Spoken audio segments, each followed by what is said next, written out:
In other news, cyber attacks have almost doubled in the last year, making Kenya one of the top cyber crime hotspots in Africa.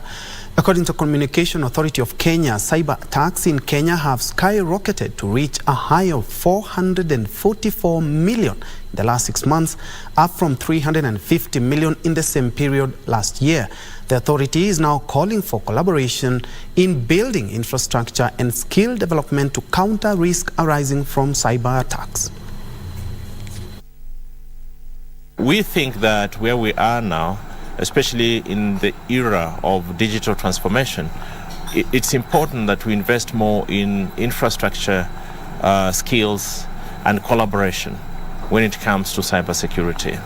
And in Kenya, what we have done when it comes to collaboration is to work with other partners, both within government and outside government, to ensure that we share insights and putting our resources together to ensure that there is proper monitoring of the cyberspace and necessary action or intervention being taken. High penetration rate in Kenya, 65 million people.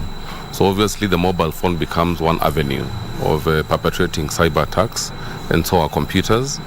We are seeing a lot of social engineering. I'm sure, as DG mentioned, that number, I think we are seeing those kinds of attacks. We're also seeing a lot of IoT device attacks, because IoT devices are inherently insecure. They come with low levels of security because of the way they are structured. So we're seeing a lot of attacks in that area as well. We're seeing a lot of ransomware. One thing that we've been able to do successfully for the last few years is to go back to mashinani, because a standard cyber risk to anyone like a professional, they think that most of this risk affects the professionals who are in Nairobi. But our moms back home, they are losing money. They don't know where to report this. And even when they go to our police stations, most of our police stations, they are not very well equipped.